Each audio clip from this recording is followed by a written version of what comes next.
wherever you are and wherever you may be listening. This is the podcast with Garrett Sims.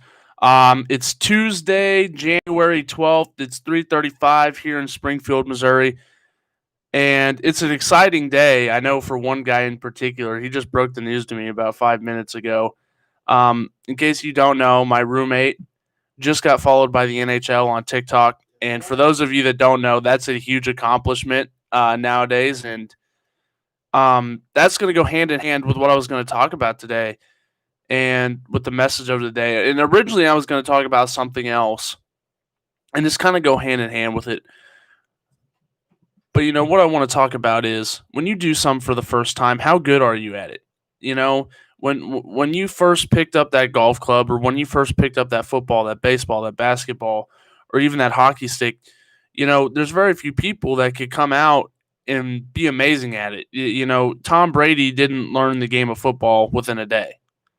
Patrick Mahomes didn't learn how to read a defense in at least 48 hours. It takes time for stuff like that, and that's what it boils down to. Is it takes time, and I think we lose sight of that sometimes. When you try something new, it's not going to come to you right away. That's just not how things work. And that's what I think everybody has to understand. We get so impatient with what our goals are that we want it to happen instantly. And I talked a little bit about this last week. When we go to the gym, our goal is to lose weight or get more toned or lift stronger, lift more weight.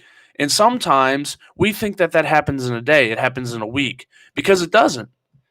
And you can't lose sight of that goal. It's building on everything that you do. It's turning one day into 2 days, 2 days into a week, and then turning that week into 2 weeks, into 3 weeks, into 4 weeks. Then you get into a month. Then it's taking it from a month. It's taking it from a month to 2 months, and you get the point until you get to a year. And the sad part is that when you jump into doing something new, it's a blind faith. That's truly what it comes down to. Is that you don't know when it's going to happen. You never know when you're going to finally everything's going to click and you're going to become a pro at something, because there's always that, is it the next one? Is it the next one? And is it the next one? And when you forget that you have to take those steps to get to where you ultimately want to go, is when you lose sight of the goal and you get impatient and then you stop doing what you're doing. And it is very easy. And I talk about this because I'm at a point where I do this. I've been doing this every day for a week now. Well, not about a week, about close to a week. And I have to tell myself, you're not going to see those results.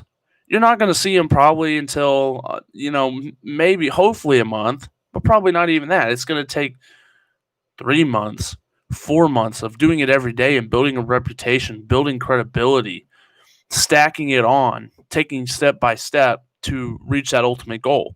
And it's always important to remember that. And it's important to remember the first couple times you do it, you're not going to be good at it.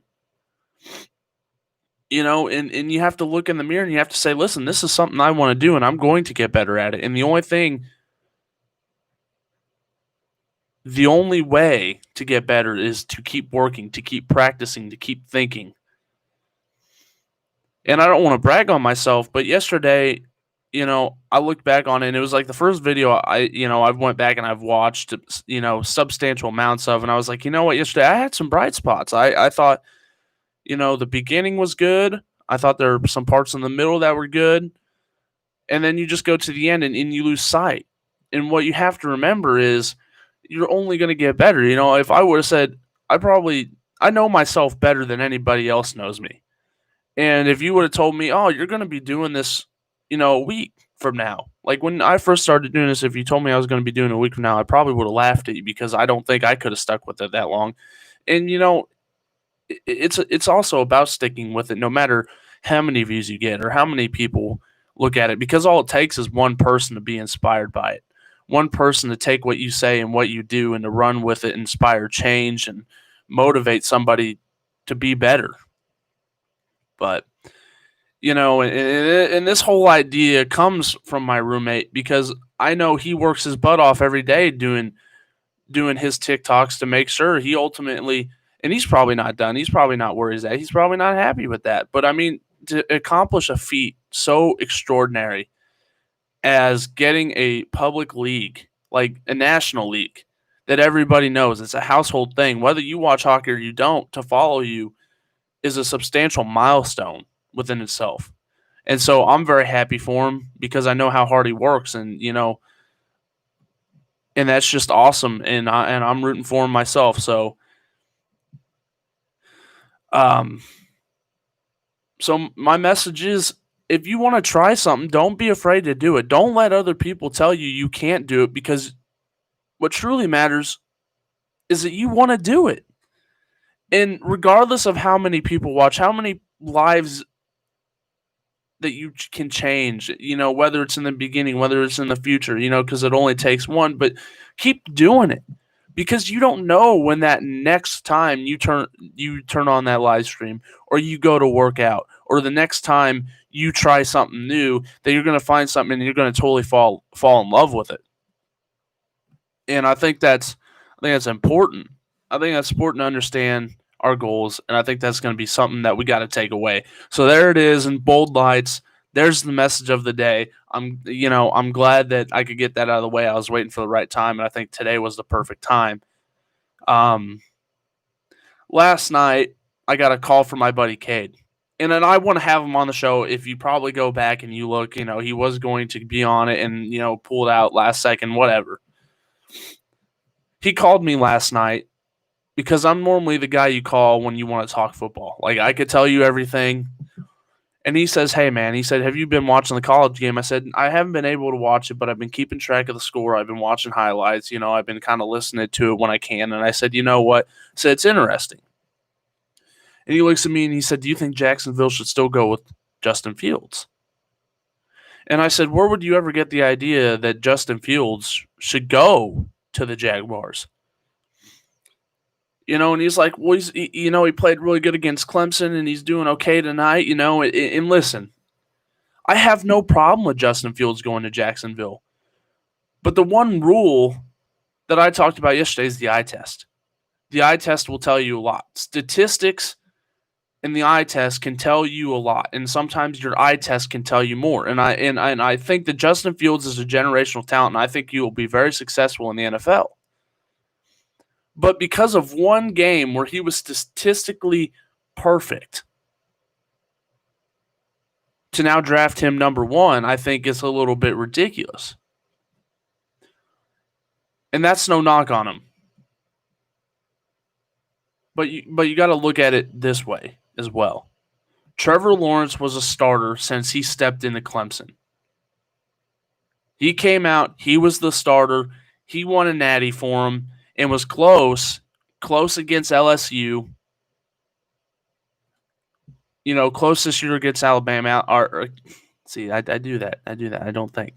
They were close against Ohio State, and they made it a close game. And, I still think Ohio captured some lightning in a bottle and won that game, moved on, and you see what happened last night. And that's why I say it was kind of lightning in a bottle, because it turned out to be a blowout. For the first couple quarters up until half, it was kind of like, it's a close game. Justin Fields is holding in there. But to just throw out the book on everything that's happened from college to high school to their careers and the statistics, to throw everything out the window and say because of one game, you're going to go Justin Fields. Because of one defining moment, he beat Trevor Lawrence. And you're just going to go and you're going to draft him first.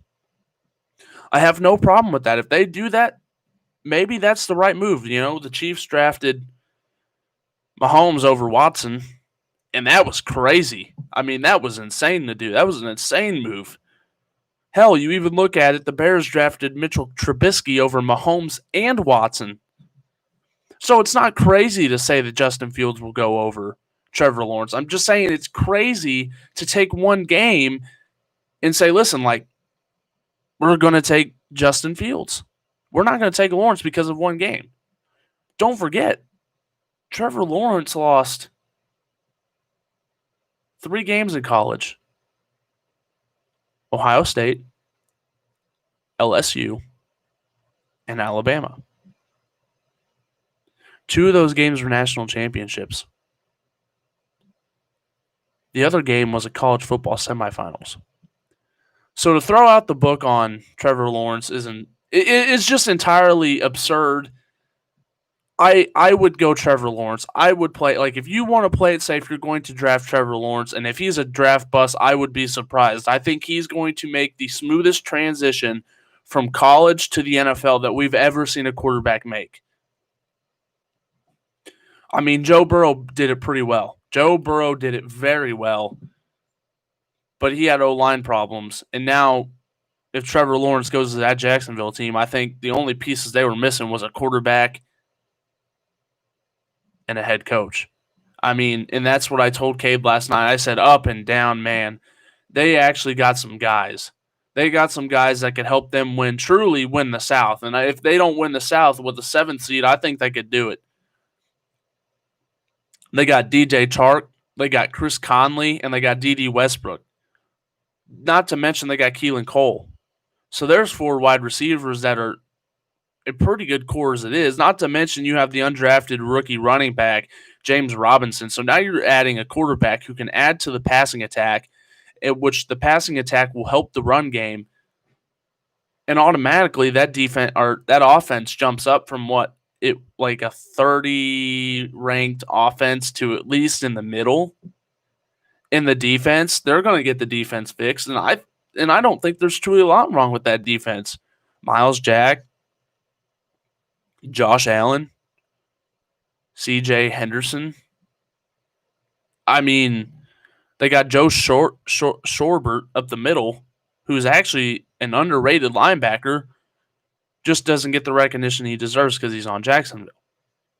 Now, it's going to depend, too, who they take at quarterback based on if Urban Meyer takes the job or if they give it to somebody else, because that's what Cade said last night, too. He's like, dude, seriously, if Urban Meyer comes in, why wouldn't he take Ohio State's Justin Fields? The same system. I think Urban actually recruited him. And I was like, I mean, I don't know. It's sitting there, and it's like you're going to buy a car, and I could say car or truck, whatever you want to call it. I'm going to go truck for this example.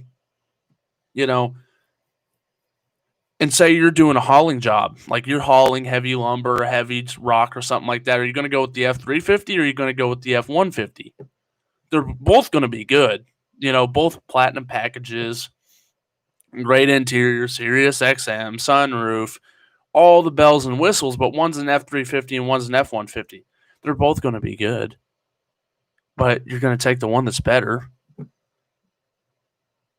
That's how I look at that. I'm not going to go into the Alabama thing. Devontae Smith is a game changer. That dude is absurd. And he might be the best wide receiver we've seen. Last year was the best wide receiver draft that we've seen.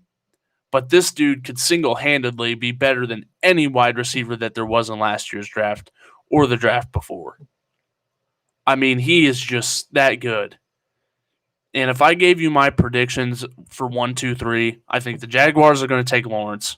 I think the Jets are either going to go Fields or they're going to go Penei Sewell. And I think the Dolphins are going to take Devontae Smith. I think they should. Stick with Tua. Get him the guy he's worked with. Keep Devontae Parker. Because now you're going to have 2 number 1 wide receivers. And these whole rumors with Deshaun Watson going there is just ridiculous. You just have to understand that to do that to Tua is not right. But that's how I'd go 1, 2, and 3. Najee Harris, very good. I can't remember. I might have botched his name right there. I think it's Najee Harris or Najee Davis. I'm not sure. That's my apologies, but it just proves to show you how much I don't watch college football. So I really shouldn't talk a lot about it, but I do. But I just don't know a whole lot. When it comes down to the players, I just know that some of the quarterbacks, but they got a great running back that I think is going to go probably in the first round for a team that needs a running back. They got players everywhere on defense and on offense, and it's going to be interesting to see where Mac Jones goes because there's a couple teams that I think could use him, but he won't start right away. And there's a lot of teams that need quarterbacks. I think the Falcons need a quarterback, the Broncos need a quarterback. Steelers, Patriots, Texans depend on what they do. I have no clue. That's just a whole mess. And there was something that went on yesterday. Speaking of messes, the Eagles. And I kind of talked about it yesterday, but Doug Peterson was fired.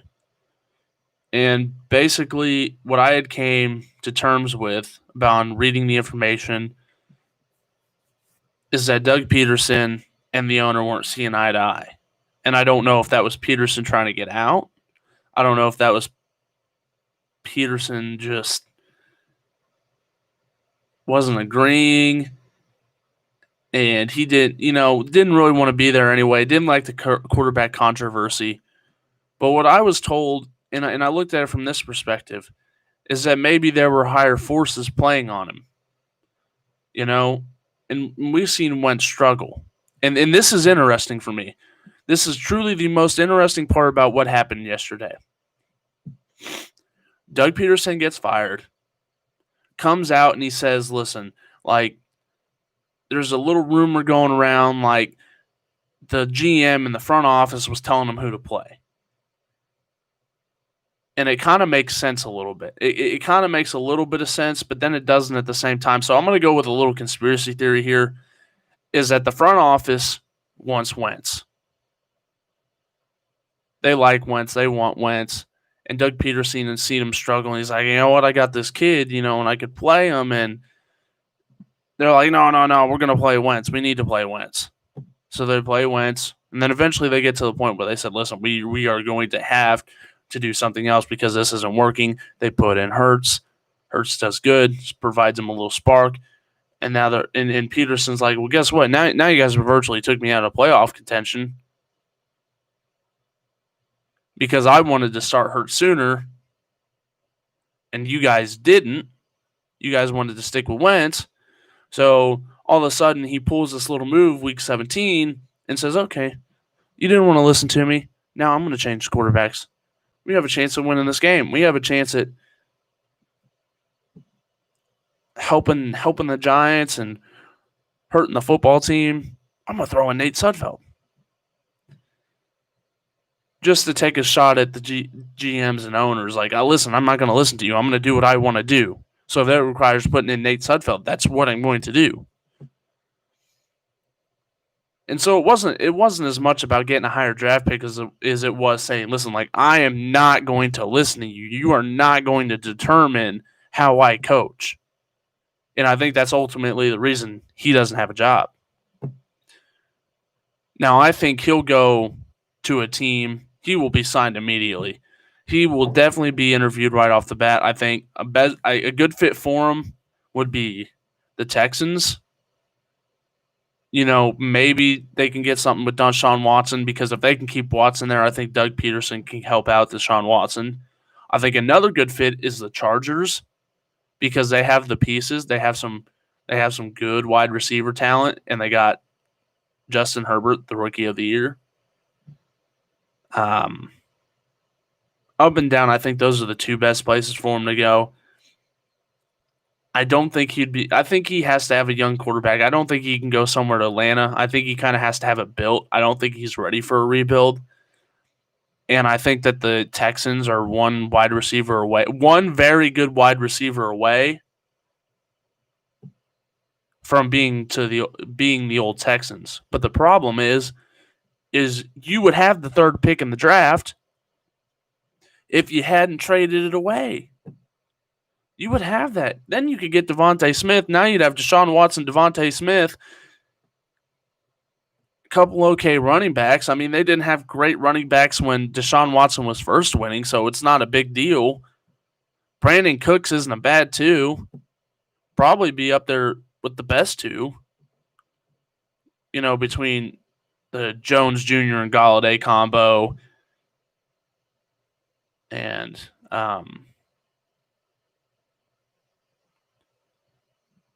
dang, I know those are the Thielen Jefferson, because Jefferson's technically a 2, but I think he's more the 1 and Thielen's now the 2.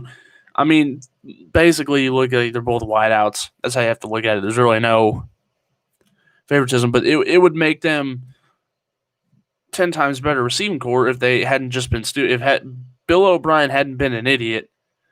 And that's what Deshaun Watson should be upset about the most, is that it's not the owner's fault that happened. Bill O'Brien. You're getting mad because they don't want you to help hire the GM, even though they promise and stuff like that. But what they're trying to ultimately prevent is a Bill O'Brien situation. Because we've seen the power that, I'm a GM and a coach. I can do whatever I want. I basically control the team. I don't like you. I cut you. You want more money? I cut you. And there was a GM there that would happen. Stuff like that would not happen if you just had a GM and not the same guy be in both positions, which I still think is ridiculous in the NFL. Like, I think I'll give Bill Belichick the card on that. Like, okay, Bill Belichick can do it, but look who he's drafted at wide receiver for the past couple of years. Nobody really great. Not good enough to make a Pro Bowl. And they had Tom Brady, so there's not even the excuse. Like, Tom Brady made those wide receivers look better than what they were. And nobody can ultimately deny that. It's just the way you got to look at it.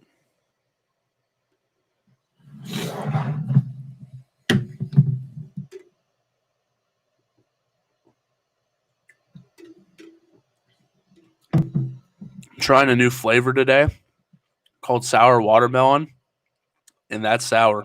I mean, that's a hammer and nail on the head on the flavor. Tastes delicious.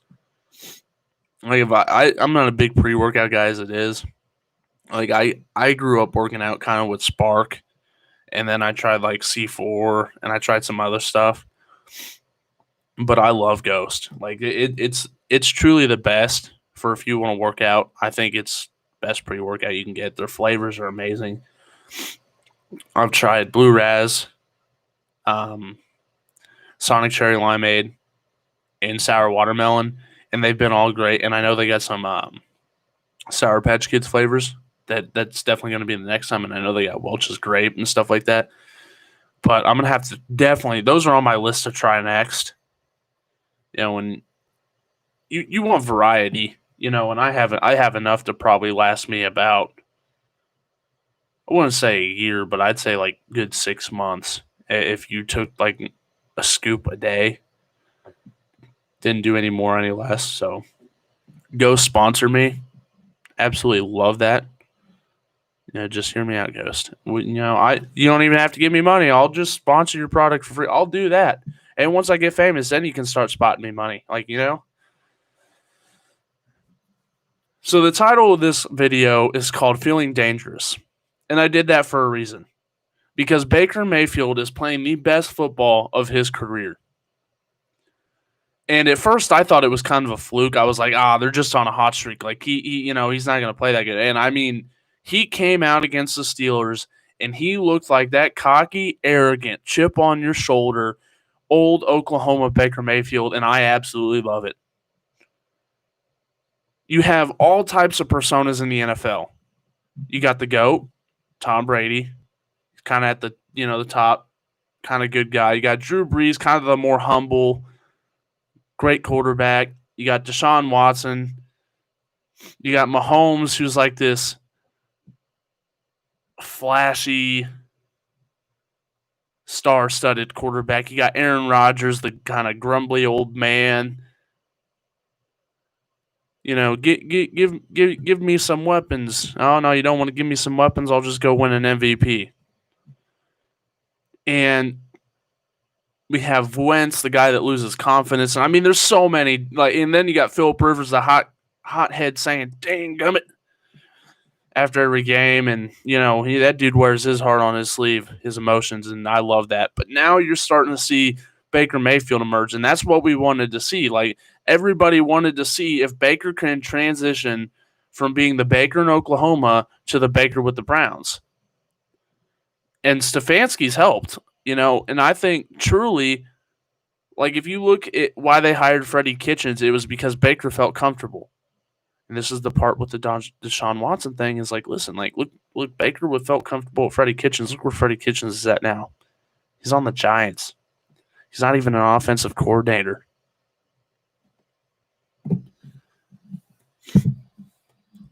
But I have just been so amazed at his run. I think in the past, they were showing a statistic, and it was in his past couple games. He was like 14 touchdowns and 1 interception, which we haven't seen from Baker Mayfield. Like, have not seen from the dude, which is awesome.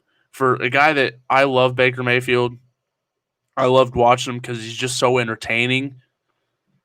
And now you're seeing him. He came into this season and said, "Listen, I'm gonna be a more humble Baker. I'm not gonna talk as much." And now that he's starting to get that confidence, like, listen, I can put up 40 something points with this offense. I can beat the Steelers at the Steelers in a playoff game. And the Chiefs is going to be an interesting matchup because I don't think it favors the Browns at all. I think the Chiefs defense can lock down their wide receivers, so I think they're going to be able to play the run very well. The Browns defense versus the Chiefs offense, I think, I don't think there's even a chance that the Browns could. I don't know. I really don't think the Browns stand a chance to get the Chiefs offense, but if you look at the Falcons game and the fact that the Chiefs haven't played very well, kind of just have to shake your head and it's a little bit of a coin flip. I think if the Chiefs are playing the best ball they've been playing, I think, like if you looked at a percentage-wise, it'd be like a 90 to 10 split Chiefs-Browns. But now since you're seeing a Chiefs team that hasn't played well in the past couple weeks, to even argue that in the past month, it goes to like a 60-40 type deal. So I think the Chiefs still have the advantage, but it's awesome. It truly is just awesome to watch Baker be Baker and play so well. I'm excited to see it. I hope you guys are. And, he even flipped his hat backwards. And if anybody watches The Herd with Colin Cowherd, he hates it when quarterbacks flip the hat backwards. So what did he do? He had it forwards right before the press conference started, and they started asking questions. He flipped it back, and that's just the guy we want to see. And he's a phenomenal actor too. I would not be surprised if he did some theater classes in college.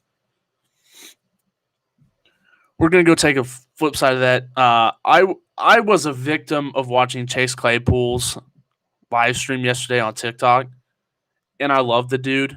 I think he's a very good talent, and I don't know. Like, the Steelers keep pulling these wide receivers out of a hat. Like, listen, oh, we lost AB. Here's Juju. Here's Claypool. Here's Deontay Johnson. I think they should call him Dropsy Johnson, but not the point. And they're all good. Minus a few drops and stuff like that on Deontay's part, but they're very good. Like, Claypool came out of nowhere and had a very good chance at winning Offensive Rookie of the Year. Because everybody's like, wow, where did this dude come from? Notre Dame? Huh? How come we've never heard of him before? But the one downfall that the Steelers are going to have is the same problem that AB had. And it's the talking. And it's being,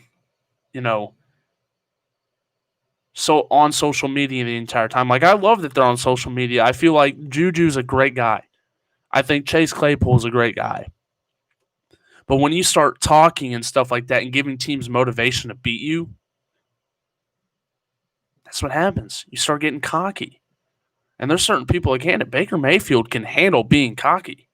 He can handle talking the talk because he can walk the walk. And for a little bit there he couldn't, but now he can. And so what Juju and Claypool have to realize is that when you're going to say stuff like the Browns are going to get clapped, you have to take a look in the mirror and say, listen, they're the team that clapped. You don't get to say anything like that. You should be put, if that was me in that situation, I just lost a game and I was being cocky saying the Browns are the Browns. I'm going back to work the next day. There is no off days. I'm getting back in the gym and I'm fighting because it's not going to happen again.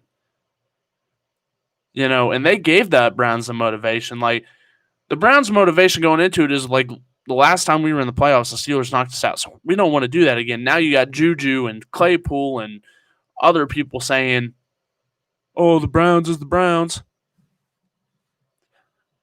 And what's funny is Mike Tomlin doesn't seem like the type of guy that would let those shenanigans go on. Like, I'm all for a little cheap shot here and there, but it's funny, when Juju started dancing on those logos, the team just kind of kept going downhill. It's amazing how that happens. And I think it's even more amazing that Tomlin kind of let it go on for as much as it did. So if I had advice to the Steelers, a little less work with the mouth and a little bit more work on the field, because it looks like you need it. They were arguably the worst 11-5 team. I think I lied. They're 12-4. I just keep thinking they won their last. When they were 11-0, they were 1-5 for the rest of the season after being 11-0. So that's where I get the 11-5 from. They were the worst 12-4 team I've ever seen. No doubt about it, the worst 11-4 team. And I know what everybody's going to say, oh, you hate the Steelers. No, I love the Steelers. My mom is from Pennsylvania, and that family split Philadelphia Eagles and Pittsburgh Steelers. So, like, I love those teams. Like, when they're good and the Chiefs are bad, I love those two teams, and I'll root for them anytime. There's a little bit talking going on in the Browns side, too. There's a live stream that occurred after the game. The Browns played. They were doing Corvette. I have no problem with that because they obviously backed it up. They beat them twice in 2 weeks. But there's a running back that was formerly a Chief, and he knew as soon as they won, they're like, we're facing the Chiefs. Well, he posted on his story, next week is going to be personal. And that guy was Kareem Hunt. And this is my message to Kareem, because I'm a huge Chiefs fan, and I actually bought a jersey of his. I not only did I buy a jersey, I brought a framed jersey with pictures from his first game ever, the jersey signed by him, and I was super excited. A couple weeks later, he's getting kicked off the team. Kareem, you say it's personal, but the only reason it's personal is because you did it to yourself. You seriously did it to yourself. They asked you for the truth. You could not give them the truth. That's why you're off the team. Not because they cut you for something you didn't do. They cut you because of something you did do and you tried to lie about it. So don't sit there on your story and say, it's personal. This next one's going to be, I'm going to run all over them like I'm mad because they kicked me off the team for doing something I shouldn't have done and morally is wrong. And no other person but me would be stupid enough to do it. And on top of being stupid enough to do it, you didn't tell the truth about it. And if you would have just told the truth in the beginning, then maybe they would have worked out and said, listen, like, we'll talk, we'll get things figured out. Then maybe we can keep you around because you told the truth and you're willing to move on from your mistakes. But instead, you couldn't be a big enough man to do it. So they had to cut you because they had no choice. You could have a Super Bowl ring, buddy, and you turn that down. And that's my problem with it. I love watching him play. He's still, he could be a number one running back for any other team, and he chose to go to Cleveland and he signed an extension and he probably will retire there. And him and Nick Chubb are okay being a two-headed backfield, and if you ask me, I think they need it. I think it benefits Baker a lot. I think it helps him. But don't say it's going to be personal. Don't say it's personal because I did something wrong, because listen, it's your fault, buddy. So if you go into next week and you're going to start talking, and I'm going to monitor it because I'm going to look at it and I'm just going to, because it's going to fire me up. I love getting a little fired up and stuff like that.